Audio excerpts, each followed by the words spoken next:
I just caught Ariel, a couple of J-Brones, having a discussion, and there just wasn't a word of their discussion that was true. And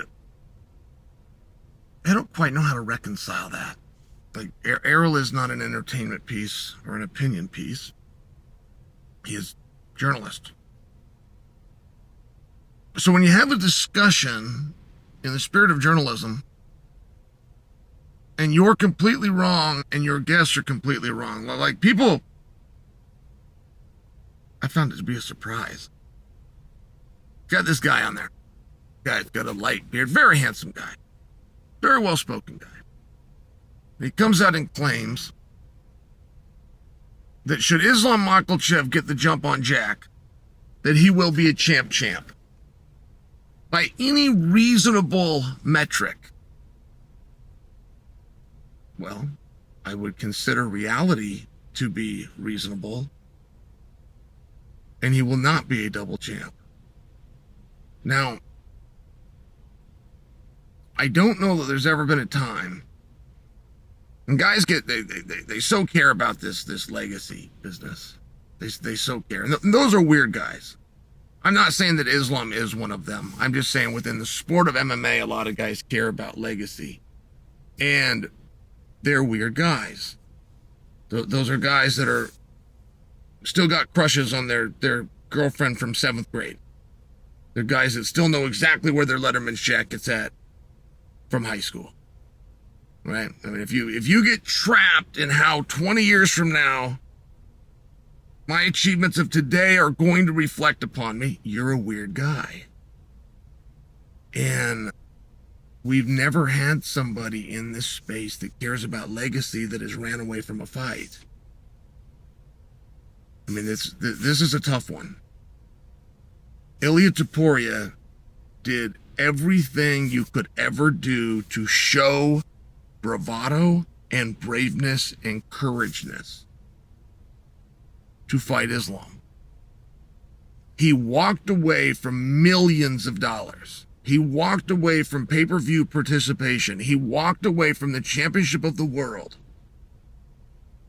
to chase Islam down. Exactly what Ilia told us he was going to do. He told any media member that would listen, I'm coming for Islam, and he did it. And Islam said no. And Islam did everything you could do to avoid that fight. That's just the truth, guys. That's just what happened. I don't know Ilia. I know Islam. I like Islam a lot.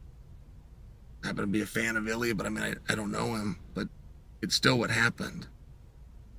Islam did everything you could conceivably do to not fight Ilia, including leave the division, including leave the championship. Hey, if you don't fight this guy, we're going to strip you of your championship. Strip me of my championship. The only time this has ever been done is when the Iron Lady refused to fight Cyborg, to the point that they said, we will take the world championship off of you if you aren't willing to do the match. She gave the world championship back.